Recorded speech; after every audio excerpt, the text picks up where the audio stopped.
Hello बच्चों, very very good morning to all of you. This is your most beautiful channel Sharda chemistry. तो आज हम लोग एक इम्पॉर्टेंट टॉपिक पढ़ने जा रहे हैं। तो आज पढ़ेंगे हम लोग stoichiometry.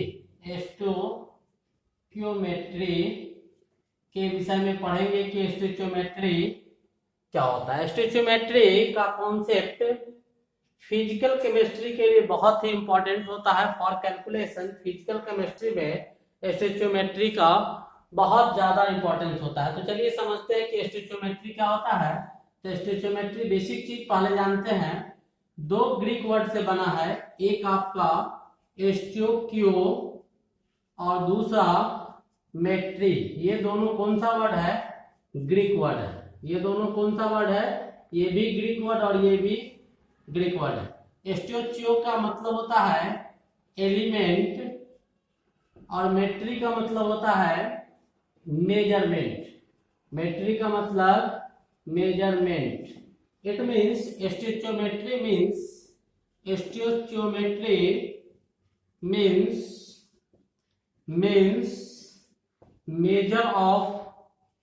Measure of an element. किसी भी एलिमेंट का मेजरमेंट स्टोइचियोमेट्री में किया जाता है। किसमें किया जाता है? स्टोइचियोमेट्री में किया जाता है। जैसे कोई भी रिएक्टेंस, वैसे सब्सटेंस जो रिएक्शन में पार्टिसिपेट करता है उसी को रिएक्टेंस बोलते हैं। केमिकल रिएक्शन होता है तो किसका फॉर्मेशन होता है? प्रोडक्ट्स का। ये आप लोग जानते हैं कि रिएक्टेंस केमिकली कंबाइन करता है तो किसका फॉर्मेशन होता है? प्रोडक्ट का फॉर्मेशन होता है। जैसे एक रिएक्शन लेते हैं ए बी बी रिएक्ट करके सी और डी का फॉर्मेशन करता है। यहाँ पर A and B are reactants. A and B are reactants. ये रिएक्टेंट्स है। C and D are products. C and D are products. ये क्या है?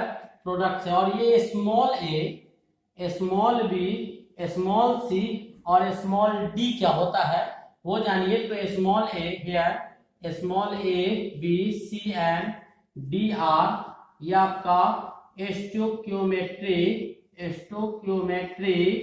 कॉफिशिएंट होता है। स्टोइकियोमेट्री कॉफिशिएंट होता है। क्या होता है? स्टोइकियोमेट्री कॉफिशिएंट होता है। क्या होता है? स्टोइचियोमेट्री कॉफिशिएंट होता है। तो स्टोइचियोमेट्री आपका दो ग्रीक वर्ड से बना हुआ है, एक स्टोइचियो दूसरा मेट्री। स्टोइचियो का मतलब एलिमेंट, मेट्री का मतलब मेजरमेंट होता है। Stoichiometry means measure of an element. किसी भी एलिमेंट का मेजरमेंट स्टोइचियोमेट्री में किया जाता है। रिएक्टेंट्स वैसे सब्सटेंस जो केमिकल रिएक्शन में भाग लेता है, पार्टिसिपेट करता है, उसी को हम लोग रिएक्टेंट्स बोलते हैं। प्रोडक्ट जो बनता है, केमिकल इक्वेशन है, ए बी आपका रिएक्टेंट्स है, सी डी प्रोडक्ट्स है, small a small b small c d जो है वो आपका स्टोइचियोमेट्री कॉफिशिएंट होता है। ये सब बेसिक चीज है, मिटा दे। अब स्टोइचियोमेट्री का मतलब समझते हैं कि क्या होता है।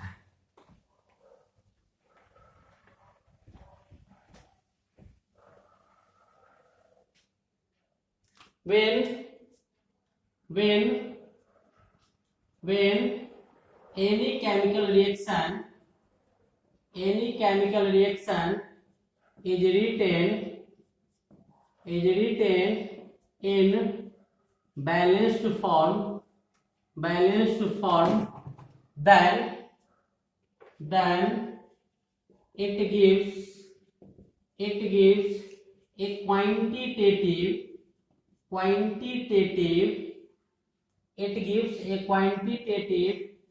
information. It gives a quantitative information or relations, quantitative relations between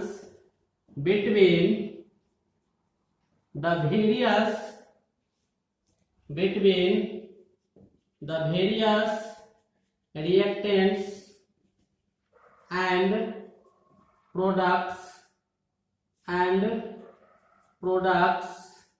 in terms of mole, molecule mole, molecule, mass, mole, molecule, mass and volume, mole, molecule, mass and volume. This is called stoichiometry. This is called stoichiometry. This is called stoichiometry. This is called stoichiometry. अब कहता है कि किसी भी chemical equation को, कोई भी chemical equation जो होता है, केमिकल इक्वेशन को अगर हम लोग बैलेंस्ड फॉर्म में लिखते हैं तो वो आपका क्वांटिटेटिव इंफॉर्मेशन देता है, संख्यात्मक जानकारी. 1 2 3 4.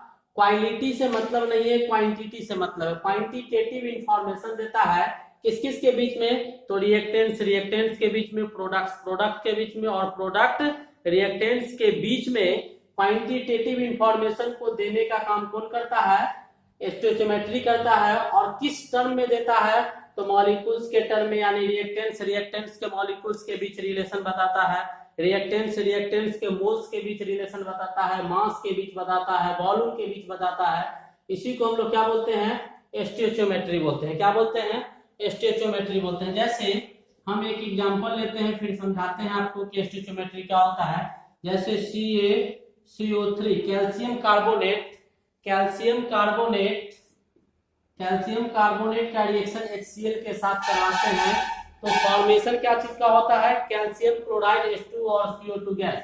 कैल्शियम क्लोराइड H2O और CO2 गैस का फॉर्मेशन होता है. केमिकल इक्वेशन को बैलेंस कीजिए, इसको 2 से मल्टीप्लाई करते हैं. कैल्शियम 1, इधर भी कैल्शियम 1, इधर आपका कार्बन कितना 1, इधर भी कार्बन कितना 1, हाइड्रोजन 3, हाइड्रोजन 2 1 3, हाइड्रोजन 3 हो गया हाइड्रोजन का, तो ऑक्सीजन 3 हो गया, हाइड्रोजन 2, क्लोरीन 1 और क्लोरीन 2 इधर 2 उधर हो गया. अब इसके बाद जब बैलेंस कर दिए तो इसका स्टोइचोमेट्री कोएफिशिएंट, ये ज्यादा इंपॉर्टेंट है. इस चैप्टर में स्टोइचोमेट्री कोएफिशिएंट लिखना ज्यादा इंपॉर्टेंट. अब बैलेंस करेंगे तो इसके पीछे 1 तो 1 हो गया, ये आपका 2 तो यहाँ 2 लिखेंगे, यहाँ 1 कुछ नहीं है 1 तो यहाँ 1 लिखेंगे, यहाँ भी 1 लिखेंगे, और यहाँ भी 1 तो यहाँ 1 लिखेंगे. This is called stoichiometry coefficient. Stoichiometric coefficient, इसी को स्टोइचोमेट्री क्या कहा जाता है, कोएफिशिएंट कहा जाता है. ये आपका क्या है, स्टोइचोमेट्री कोएफिशिएंट. स्टोइचोमेट्री कोएफिशिएंट का क्या मतलब हुआ कि 1 मोल इन टर्म्स ऑफ, अगर मोल के टर्म में देखेंगे, मोल के टर्म में, तो 1 मोल कैल्शियम कार्बोनेट, 1 मोल CaCO3 2 मोल HCl के साथ केमिकली कंबाइन करता है तो 1 मोल किसका निर्माण करता है, 1 मोल आपका CaCl2 बनाता है, 1 मोल H2O का फॉर्मेशन करता है, और 1 मोल Cl2 का फॉर्मेशन करता है. 1 मोल किसका, Cl2 का. अगर इसी को मॉलिक्यूल्स के टर्म में अगर देखें, मॉलिक्यूल्स के टर्म में इसको देखें तो 1 मॉलिक्यूल क्या, CaCO3, 1 मॉलिक्यूल HCl के साथ केमिकली 1 मॉलिक्यूल करते हैं.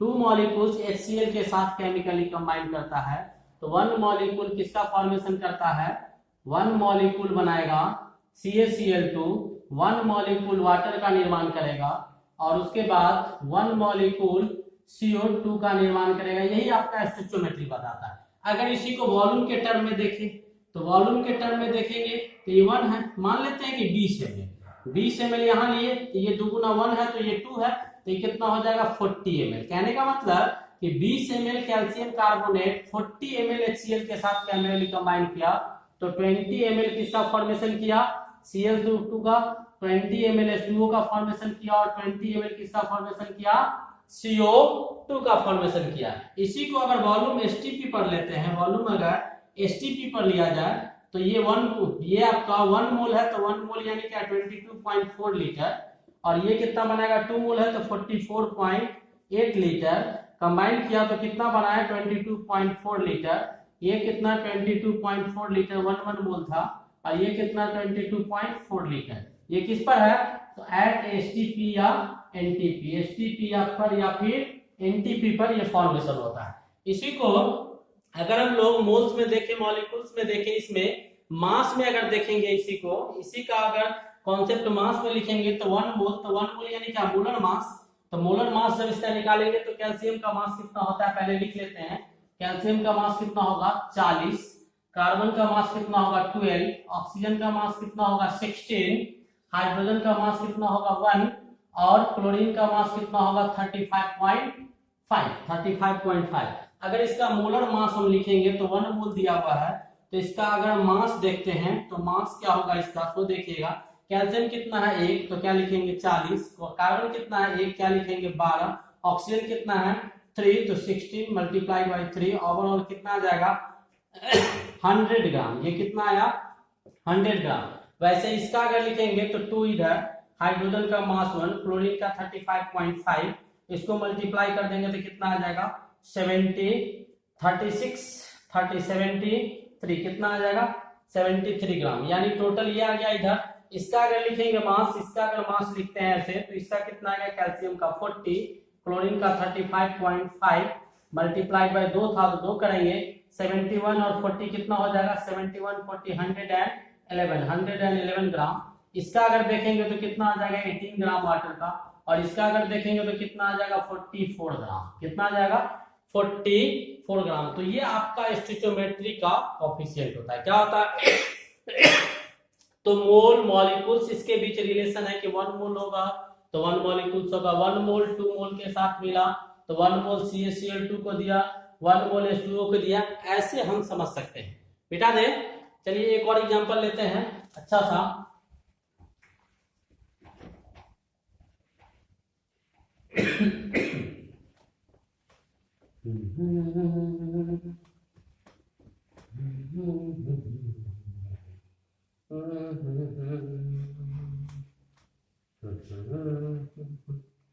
जैसे नाइट्रोजन गैस हाइड्रोजन गैस के साथ N2 गैस हाइड्रोजन गैस के साथ केमिकली कंबाइन किया तो NH3 का फॉर्मेशन किया, NH3 गैस का फॉर्मेशन किया। बैलेंस कीजिए, इधर नाइट्रोजन 3 इधर 2, हीट एंड ट्रायल मेथड लगा देंगे, 3 से मल्टीप्लाई किए कितना है 3 2 6, इधर 2 से कर देंगे, बैलेंस हो गया। इसका स्टोइकियोमेट्री लिखिए, स्टोइकियोमेट्री कोफिशिएंट, तो इसका कितना हो जाएगा 1 हो जाएगा, 3 हो जाएगा, 2 हो जाएगा।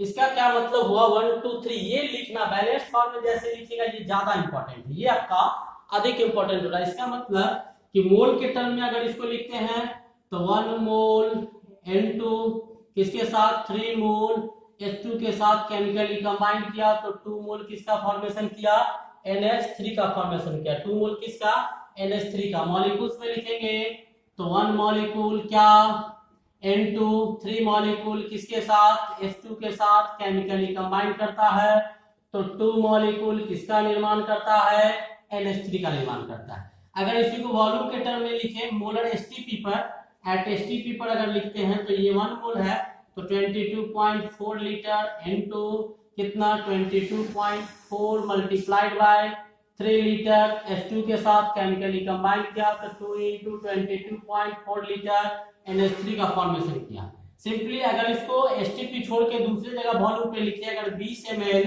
इसका लेते हैं तो 3 गुना इसका हो जाएगा तो कितना 60 ml H2 के साथ केमिकली कंबाइन करेगा तो 40 ml किसका निर्माण करेगा NH3 का निर्माण करेगा। ठीक है, तो मोल मॉलिक्यूल्स वॉल्यूम ये सब टर्म में हमने देखा। एक और टर्म आपका बचा हुआ है मास। मास अगर लेंगे तो नाइट्रोजन का 1 मोल कितना 28 ग्राम, केमिकली कंबाइन किया 3 यानी कितना 3 मोल दिया हुआ है किसका हाइड्रोजन का 3 मोल, तो 3 2 6 है तो 6 ग्राम के साथ केमिकली कंबाइन किया तो बना कितना 2 14 प्लस 3 17 2 कितना 28, ये कितना आ जाएगा 34 according to conservation of mass, और ये भी कितना आ जाएगा 34 gram according to conservation of mass. ठीक है, समझ में आ गया। तो कोई भी केमिकल इक्वेशन आएगा तो सबसे पहले केमिकल इक्वेशन को किस फॉर्म में लिखते हैं हम लोग बैलेंस्ड फॉर्म में लिखते हैं। किस फॉर्म में लिखते हैं बैलेंस्ड फॉर्म में। बैलेंस्ड फॉर्म में लिखिएगा तो स्टोइकियोमेट्री कोफिशिएंट देगा, और स्टोइकियोमेट्री कोफिशिएंट बहुत सारे रिलेशन को देगा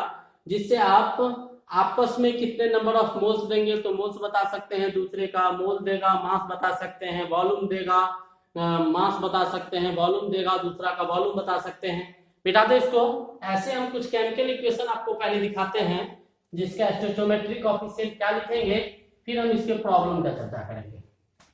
जैसे आपका कुछ केमिकल इक्वेशन इसका लेते हैं, जैसे कैल्शियम कार्बोनेट CaCO3 को हीट करते हैं तो CaO प्लस CO2 का फॉर्मेशन होता है।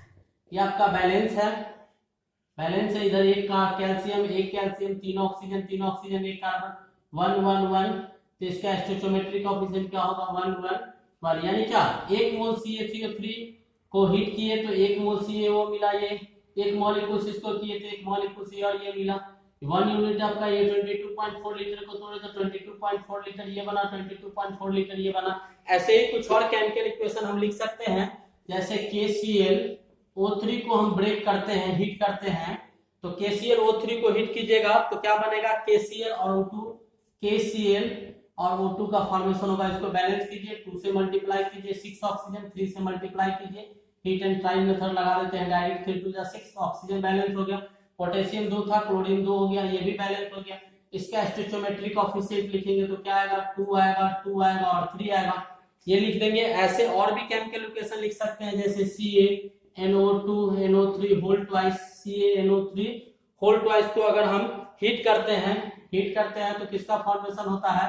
CaO का फॉर्मेशन होता है। Calcium oxide plus NO2 plus O2 का फॉर्मेशन होगा, NO2 प्लस O2 का फॉर्मेशन होगा। अब इसको बैलेंस कीजिए, कैल्शियम 1, उसके बाद ऑक्सीजन कितना? इधर 6 है, उधर कितना? 2 2 4 2 5 है, तो 2 से मल्टीप्लाई करना होगा, इधर भी 2 से कर दीजिए। अब जो हो गया, अब बैलेंस करना है और इसको 4 से कर देंगे तो लगभग बैलेंस हो गया आपका केमिकल इक्वेशन। कैल्शियम 2, नाइट्रोजन इधर कितना होगा? 2 2 4, 4 नाइट्रोजन इधर से 4 नाइट्रोजन हो गया। ऑक्सीजन 3 2 6 2 12, इधर 2 हो गया, इधर 8 हो गया, 8 2 10 2 12 हो गया बैलेंस। चलिए अब इसका स्टोइचियोमेट्रिक कोएफिशिएंट लिखेंगे, तो ऐसे ही क्वेश्चन बनेगा। तो क्वेश्चन में ऐसा ही आपको केमिकल इक्वेशन आएगा, जिसको क्या करना होगा? बैलेंस करना होगा। जैसे C2H2 को अगर हम हीट करते हैं, जलाते हैं, C2H2 को अगर हीट करते हैं तो बनता क्या है? CO2 और H2O का फॉर्मेशन होता है। CO2 प्लस H2O का क्या होता है? फॉर्मेशन होता है। इसको भी बैलेंस कर दीजिए, 2 इधर लगा दीजिए, 4 यहाँ लगा दीजिए, हो गया का 4 कार्बन, हाइड्रोजन इधर कितना दिया हुआ है? 4, 2 से इधर मल्टीप्लाई कीजिए, बचा ऑक्सीजन इधर 2 है, इधर कितना? 4 2 8 2 10 5। आपका ये भी क्या हो गया? केमिकल इक्वेशन बैलेंस हो गया। स्टोइचियोमेट्रिक कोएफिशिएंट लिखिए। स्टोइचियोमेट्रिक कोएफिशिएंट ज्यादा इंपॉर्टेंट है, इस चैप्टर में केवल वही पढ़ना है हम लोग को। जैसे आपका एक और एग्जांपल लेते हैं, CO3 को अगर हम हीट करते हैं, कॉपर कार्बोनेट को अगर हीट किया जाता है तो कॉपर ऑक्साइड का फॉर्मेशन होता है। Copper oxide plus CO2 gas यहाँ से क्या हो जाएगा?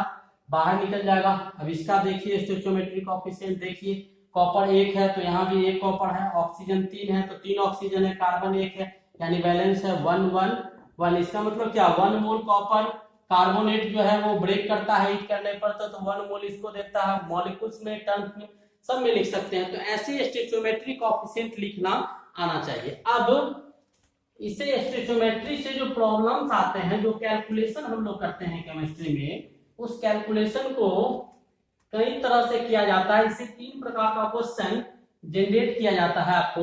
तो 3 प्रकार का एनालिसिस इसमें देखने को मिलता है। वो 3 प्रकार का एनालिसिस क्या होता है, जरा सा उसके विषय में जानते हैं कि 3 प्रकार का एनालिसिस क्या होता है।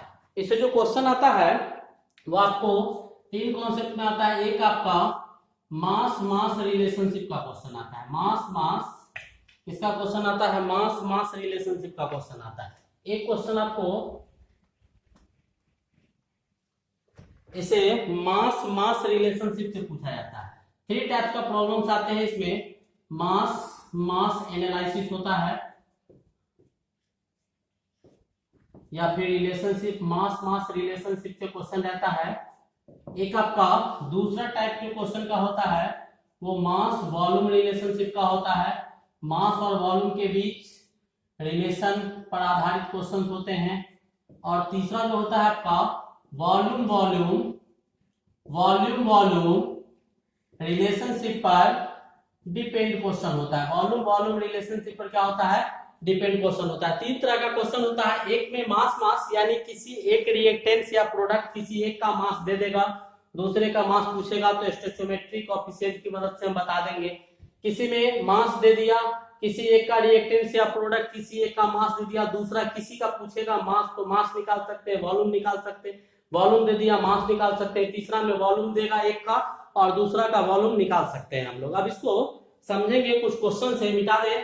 पहला टाइप का प्रॉब्लम बताते हैं, इन दोनों को मिटाते हैं। पहला टाइप का प्रॉब्लम मास मास रिलेशनशिप पर आधारित आपको कुछ क्वेश्चन हम करवाते हैं। टाइप 1 का प्रॉब्लम है। ध्यान से 3 टाइप में प्रॉब्लम को क्लासिफाई कर दिया गया है। पहला टाइप का क्वेश्चन लिख लेते हैं कि अगर 32 ग्राम इफ 32 ग्राम मीथेन यानी CH4 is burn 32 gram CH4 को जलाया जाता है तो then find the mass of CO2 CO2 का मास कितना प्रोड्यूस होगा वो। तो पहले मीथेन को जलाना है तो CH4 केमिकल इक्वेशन लिखेंगे, इसको जलाएंगे, ऑक्सीजन की उपस्थिति में बनेगा क्या, CO2 और H2O का फॉर्मेशन होगा। अब इसको क्या करेंगे, बैलेंस करके पहले स्टोइचियोमेट्रिक कोएफिशिएंट लिखते हैं। इस बैलेंस करेंगे तो कार्बन 1 है, इधर भी कार्बन 1 है, हाइड्रोजन इधर 4 है, इधर 2 है, तो 4 कर देंगे। ऑक्सीजन इधर कितना हो गया, 4 2 6, तो इधर 3 कर देंगे। स्टोइचियोमेट्रिक कोएफिशिएंट क्या आया 1, इसका क्या आया 3, इसका क्या आया 1, इसका क्या आया 4, ये आ गया। अब हमको बताना क्या है, इसमें हमको निकालना है 32 ग्राम दिया हुआ है मीथेन का। तो मीथेन का चलिए चर्चा करते हैं। कार्बन का मास कितना 12, हाइड्रोजन का मास कितना 1, हाइड्रोजन का मास कितना 1, 4 हाइड्रोजन है, 4 से मल्टीप्लाई करेंगे कितना आएगा 16 ग्राम। तो इसका नंबर ऑफ मोल्स निकालेंगे तो n बराबर क्या हो जाएगा, नंबर ऑफ मोल्स बराबर गिवन वेट कितना दिया हुआ है 32 ग्राम, मॉलिक्यूलर वेट कितना आया 16 ग्राम, कट के कितना आ गया 2 मोल, कितना आ गया 2 मोल। इससे हम क्या निकाल सकते हैं, अब इसमें जो बताया गया है 1 मोल CH4 को जब जलाया जाता है तो 1 मोल CH4 प्रोड्यूस्ड गिव्स कितना, 1 मोल CO2 को देता है। 1 मोल किसको देता है, CO2 को। तो कितना मोल ये दिया हुआ है क्वेश्चन में 32 ग्राम, यानी 2 मोल CH4 गिव करेगा कितना, 2 मोल CO2 को देगा, 2 मोल CO2। तो नंबर ऑफ मोल्स पता चल गया किसका, CO2 का। तो नंबर ऑफ मोल्स बराबर क्या 2, गिवन वेट बटा मॉलिक्यूलर वेट, वेट निकालना है x, इसका वेट निकालेंगे तो कार्बन CO2 का तो कितना आ जाएगा 12 प्लस कितना 16 multiplied by 2 is equals to 44 gram, कितना आ गया 44 ग्राम, यानी x इज इक्वल्स टू कितना 88 ग्राम आ जाएगा, कितना आ जाएगा 88 ग्राम इसका मास आ जाएगा। तो इसमें दिया हुआ क्या था, दिया हुआ था क्या कि ये आपका मीथेन को जलाएंगे तो CO2 प्रोड्यूस होगा, कितना CO2 प्रोड्यूस होगा वही हमको निकालना था। इसको बैलेंस कर दिए, स्टोइचियोमेट्रिक कोएफिशिएंट आ गया, मास दिया हुआ था, मॉलिक्यूलर मास से भाग दिए, नंबर ऑफ मोल्स निकल गया, और इस रिलेशन को इस्तेमाल किए कि 1 मोल CH4 को जलाते हैं तो 1 मोल CO2 का फॉर्मेशन होता है। तो 1 मोल में इतना दिया हुआ कितना था मास के आधार पर 2 मोल, तो 2 मोल में कितना, 2 मोल इससे क्या निकल गया, इसका नंबर ऑफ मोल्स निकल गया। और ये दिया हुआ है आपका फार्मूला दिया हुआ है, तो molecular formula number of moles का फार्मूला है क्या कि सॉल्व कर दिए, मिटा दे। मास मास रिलेशनशिप का क्वेश्चन चल रहा है अभी।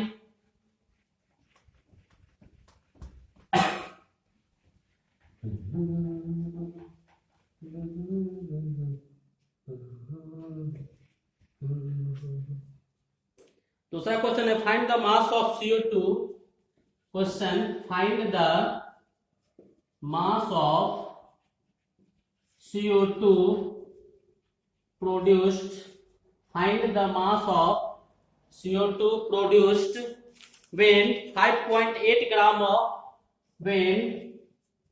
5.8 gram of butane is burnt, क्या कहता है कि 5.8 ग्राम ब्यूटेन को जब हम जलाते हैं तो ब्यूटेन का सूत्र क्या होगा, C4H10 को जब हम जलाएंगे तो in presence of oxygen CO2 gas और H2O का फॉर्मेशन होगा। पूछ रहा है कि CO2 जो मास होगा CO2 का वो कितना बनेगा। अब इसको बैलेंस कीजिएगा तो इधर 4 कार्बन, 4 इधर कर दीजिए, कार्बन बैलेंस हो गया, हाइड्रोजन इधर कितना है 10, 5 से इधर मल्टीप्लाई कीजिए 10 हो गया, ऑक्सीजन कितना 4 2 जाए 8 आ गया 13/2। अब इसको इसका स्टोइचियोमेट्रिक कोएफिशिएंट लिखेंगे तो क्या आएगा 1, इसका कितना आएगा 13/2, इसका आएगा 4 और इसका आएगा 5। अब इससे मास किसका दिया हुआ है 5.8 ग्राम ब्यूटेन का, तो इसका नंबर ऑफ मोल्स निकालेंगे। गिवन वेट कितना है 5.8 ग्राम। मॉलिक्यूलर वेट निकालेंगे इसका तो कितना आएगा 12 × 4 + 10 48 यानी 58 ग्राम।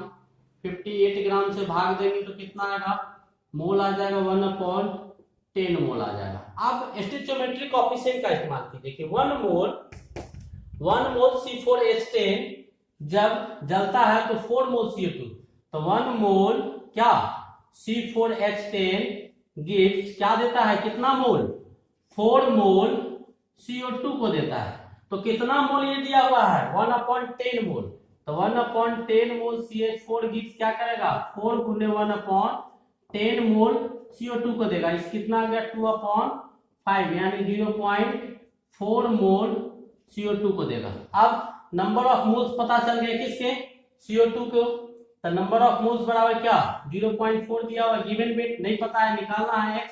मॉलिक्यूलर वेट CO2 का कितना 44, यहाँ से x आ जाएगा 0.4 × 44। अब इसको 10 कर दीजिए मल्टीप्लाई कीजिए 4 4 जा 16 17 यानी 17.6 ग्राम 17.6 ग्राम। ये आपका दूसरा क्वेश्चन था, मिटा दे। अब अच्छा क्वेश्चन एक लेते हैं।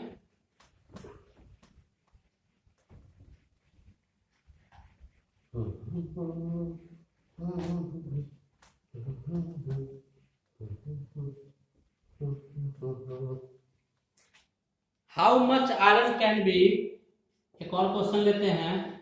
How much iron can be theoretically obtained from, how much iron can be theoretically obtained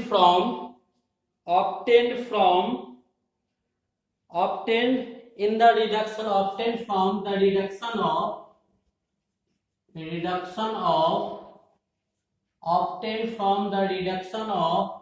1 kg of Fe2O3। क्या कहता है कि 1 kg FeO3 को रिड्यूस करवाया गया है। रिडक्शन में क्या होता है यहां से ऑक्सीजन को रिमूव करना होगा, यहां से ऑक्सीजन को हटा देंगे, रिमूवल ऑफ ऑक्सीजन रिडक्शन कहलाता है। तो इसके लिए क्या करना होगा, पहले केमिकल इक्वेशन लिखते हैं। Fe2O3 को रिड्यूस करवाने के लिए हाइड्रोजन गैस ले लेते हैं और हाइड्रोजन ऑक्सीजन को ले लेगा तो बनेगा क्या Fe + H2O का फॉर्मेशन होगा। इसको बैलेंस कीजिए, 2 इधर था 2 इधर लगा दीजिए, 3 इधर कर दीजिए तो 3 हाइड्रोजन हो गया, ये दोनों बैलेंस हो गया। बचा क्या हाइड्रोजन 6 इधर हो गया तो इधर 6 से कर दिए। अब इसका स्टोइचियोमेट्री लिखिए, तो स्टोइचियोमेट्री क्या हो जाएगा इसका 1, इसका 6, इसका 2 और इसका 3। ये आपका स्टोइचियोमेट्री कोएफिशिएंट आ गया। अब हमको बताना क्या है तो कितना आयरन बनता है इससे। तो ये आपका दिया हुआ है आयरन का वेट पहले लिखो। Fe का कितना होता है 56, ऑक्सीजन का कितना 2 दिया हुआ है तो मल्टीप्लाइड बाय 2, ऑक्सीजन का कितना 16, 3 दिया हुआ है तो 3 से मल्टीप्लाई करो, कितना आ जाएगा 112 + 48 यानी 160। अब इससे नंबर ऑफ मोल्स इसका निकालिए। नंबर ऑफ मोल्स बराबर क्या गिवन वेट बटा मॉलिक्यूलर वेट। वेट आपका नहीं दिया गया है क्वेश्चन में, क्वेश्चन 1 kg दिया गया है। गिवन वेट कितना 1 kg तो 1000 क्या हो जाएगा ग्राम, और मॉलिक्यूलर वेट कितना 160 ग्राम। 1 डेसिमल काटो 100/16 इतना मोल हो जाएगा। इतना क्या हो जाएगा मोल हो जाएगा। अब रिलेशनशिप को देखिए कि 1 मोल Fe2O3 गिव्स कितना देता है, ये स्टोइचियोमेट्री का रिलेशन देखिए। 1 मोल कितना को दे रहा है 2 मोल को दे रहा है, किसका Fe का 2 मोल Fe को देता है, ठीक है।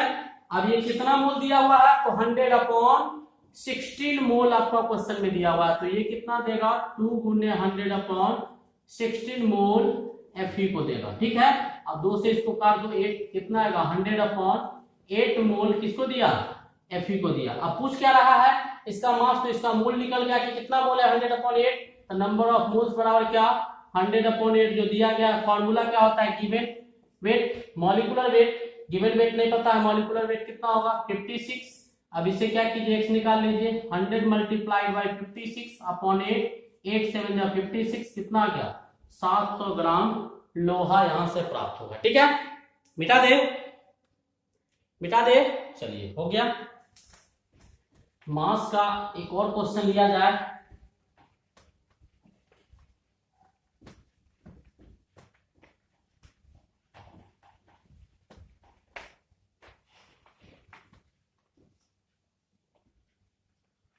मास का एक और क्वेश्चन लिया जाए। What amount of silver chloride, अच्छा क्वेश्चन लेते हैं। What amount of silver chloride, what amount of silver chloride is formed by the action of, is formed by the action of, by the action of 5.85, by the action of 5.85, 58.5 gram of sodium chloride, gram of sodium chloride. What amount of silver chloride is formed by the action of, by the action of mass of, by the action of 58.5 gram of sodium chloride on the excess of silver nitrate, on the excess of silver nitrate, on the excess of silver nitrate। अब आपका क्या दिया हुआ है, water में silver chloride जो होगा वो कितना बनेगा जब हम इतना ग्राम सोडियम क्लोराइड को एक्सेस सिल्वर नाइट्रेट के साथ। तो इसके लिए केमिकल इक्वेशन NaCl का रिएक्शन करवाएंगे सिल्वर नाइट्रेट के साथ, AgNO3 के साथ रिएक्शन करवाएंगे तो AgCl silver chloride plus sodium nitrate का फॉर्मेशन होगा। अब इसको बैलेंस कीजिए, सब बैलेंस ही लगता है, 1 1 1 1 दिखाई दे रहा है, सब बैलेंस ही। अब इसके बाद इसका स्टोइचियोमेट्री लिखे तो 1 1 1 और 1, ये क्या आ गया, इसका स्टोइचियोमेट्री आ गया। अब इसके बाद इसमें दिया हुआ क्या है, तो सिल्वर का मास कितना होता है 108, सिल्वर का मास कितना 108, क्लोरीन का मास कितना 35.5 और नाइट्रोजन का मास कितना 14, ऑक्सीजन का मास कितना 58, सोडियम क्लोराइड का मास दिया हुआ है, तो इससे नंबर ऑफ मोल्स निकाल लीजिए। n बराबर क्या होगा, गिवन वेट आपका कितना है भाई 58.5 ग्राम, और इसका जब वेट निकालेगा NaCl का, तो सोडियम था ना, तो सोडियम का वेट, हाँ नाइट्रोजन का तो 14, सोडियम का कितना होगा 23, सोडियम का कितना होगा 23, और क्लोरीन का तो NaCl का वेट निकालिए 23 प्लस 35.5 यानी 58.5, कितना आ गया 58.5 ग्राम। इससे कितना मोल आया भाई 1 मोल आ गया, तो 1 मोल आ गया, 1 मोल दिया भी हुआ है, तो 1 मोल सोडियम क्लोराइड कितना देता है AgCl, कितना सिल्वर क्लोराइड कितना देता है, एक ही मोल को देता है, कितना मोल को देता है, एक ही मोल को देता है, तो इसका मास कितना हो जाएगा भाई, एक ही मोल है तो इसका मास निकालिए, नंबर ऑफ मोल पता चल गया, n बराबर कितना 1 मोल। अब मास इसका x अपॉन मॉलिक्यूलर मास कितना होगा इसका 108 प्लस कितना 35.5, x इज इक्वल टू कितना 143.5, इतना ग्राम आपका इसका मास हो जाएगा। कोई दिक्कत, अच्छा क्वेश्चन था। What amount of limestone on heating, मिटा दे, एक और क्वेश्चन करते हैं।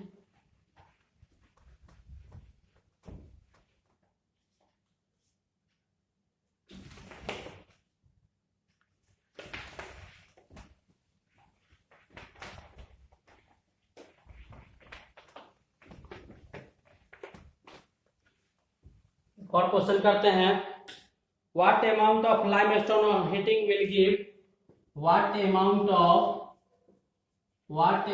Of limestone on heating on heating will give what amount of limestone on heating will give 56 kg of CaO, 56 kg of CaO। कहता है कि कितना अमाउंट लाइमस्टोन क्या होता है CaCO3 हीट करेंगे तो CaO plus CO2 balance chemical reaction है, पहले भी दिखाए हैं 1 1 और 1। अब इसमें कहता है कैल्शियम का मास कितना होगा भाई 40, कार्बन का मास कितना होगा बच्चों 12, ऑक्सीजन का मास कितना होगा 16। तो कैल्शियम कार्बोनेट अब कहता है ये दिया हुआ है तो इसका क्या दिया हुआ है मास दिया हुआ है, तो इसके नंबर ऑफ मोल्स निकालिए। n बराबर क्या नंबर ऑफ मोल्स कितना दिया हुआ है आपका, नंबर मास कितना दिया हुआ है 56 केजी दिया हुआ है। मॉलिक्यूलर मास कितना होगा 40 16 56 ग्राम, कट जाएगा इससे कितना आ जाएगा 1000 ग्राम। 1000 से इसको गुना कर देंगे तो किसमें बदल जाएगा, केजी था तो ग्राम में चेंज कर जाएगा, हम डायरेक्ट काट के लिख दिए, इतना क्या हो जाएगा ग्राम हो जाएगा। अब ये 1 मोल है, ये इतना मोल हो जाएगा, 1 मोल ये दिया हुआ था तो अगर ये इतना मोल होगा तो ये भी कितना हो जाएगा, नंबर ऑफ मोल्स इसका कितना हो जाएगा 1000 ही हो जाएगा। नंबर ऑफ मोल्स बराबर कितना 1000 मोल। गिवन वेट नहीं पता है, निकालना है x। मॉलिक्यूलर मास कितना हो जाएगा, ये सबको जोड़ दो 3 से गुना करके, 48 12 कितना हो जाएगा भाई 60 40 100। अब क्या आ गया नंबर ऑफ मोल्स, तो यहाँ से क्या आ गया x बराबर कितना 100 गुने 1000, इतना क्या हो गया ग्राम। ग्राम को केजी में बदल दीजिए, 1000 ग्राम केजी कितना आ जाएगा 1।